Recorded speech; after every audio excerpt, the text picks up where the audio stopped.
بسم اللہ الرحمن الرحیم، السلام علیکم، ویلکم ٹو کوانٹا نیوز۔ کنگریچولیشن، آخر کار وہ وقت آ ہی گیا جس کا پوری قوم کو انتظار تھا۔ 8 فروری بروز جمعرات 2024 کو پاکستان میں عام انتخابات ہونے جا رہے ہیں۔ قوم یہ فیصلہ کرے گی کہ اگلے 5 سال کے لیے ان کے مسائل کون حل کرنے کے اہل ہے، اتنا قابل ہے کہ پاکستان کو ایک وہ ڈائریکشن دے جہاں یہ اتنے سارے مسئلے ہیں وہ ریزالو ہونا شروع ہوں گے۔ اوبویسلی ایک دم تو یہ ریزالو نہیں ہوں گے کہ کوئی بھی گورنمنٹ آتے ہی سارے جتنے اس ٹائم پاکستان کے اندر ایشوز چل رہے ہیں وہ ریزالو ہو جائیں گے، ایسا تو ممکن نہیں ہے۔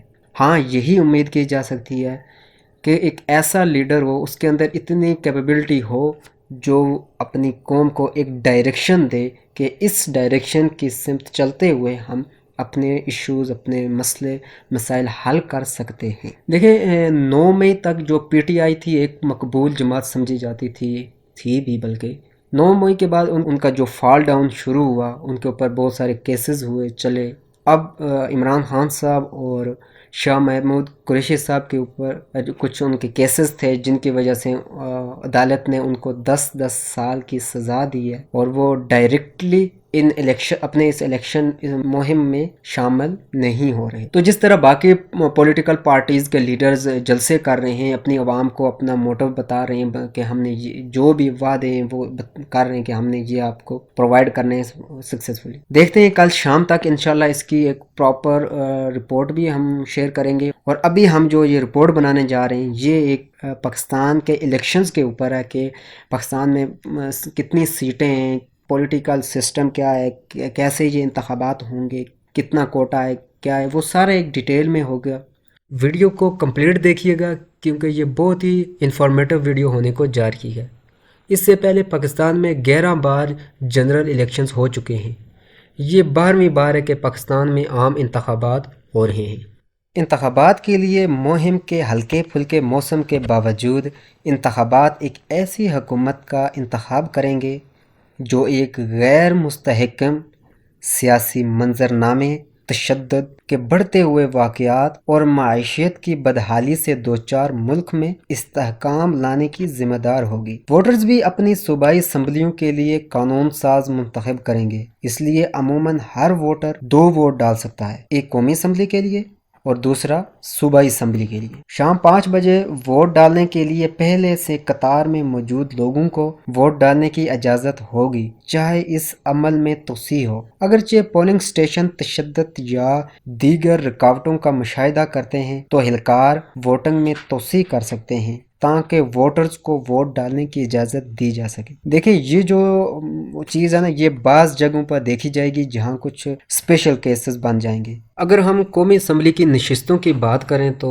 2023 میں ہونے والی قومی مردم شماری کے نتائج کے بنیاد پر حلقہ بندیوں کے عمل سے گزرے بہت سے حلقوں کی حدود کو تبدیل کر دیا گیا اور نشستوں کی تعداد میں بھی تبدیلی آ گئی۔ قومی اسمبلی کی کل 272 سے کم ہو کر 266 ہو گئی۔ پہلے جو قومی اسمبلی کی نشستیں تھیں وہ 272 تھیں، جو آفٹر دا 2023 کی مردم شماری کے جو یہ 272 سے کم ہو کر 266 ہو گئی، کیونکہ کچھ حلقوں کی حدود کو تبدیل کر دیا گیا، یعنی کہ وہ ایک دوسرے کے اندر مرج کی گئی اور اس سے وہ کچھ نشستیں کم ہو کر 266 رہ گئی۔ شمال مغربی صوبہ خیبر پختونخوا میں 39 سے 45 نشستوں کا اضافہ دیکھا گیا۔ آبادی کے لحاظ سے سب سے بڑا صوبہ پنجاب نے 141 نشستیں برقرار رکھی ہیں۔ قومی اسمبلی کی نصف سے زائد نشستوں کے ساتھ پنجاب 8 فروری کو سب سے میدان ہے۔ یہ یعنی کہ پنجاب جو ہے وہ ٹوٹل جو ہے 266 سیٹیں ہیں، ان میں سے جو پنجاب ہے، پنجاب صوبہ بھی سب سے بڑا ہے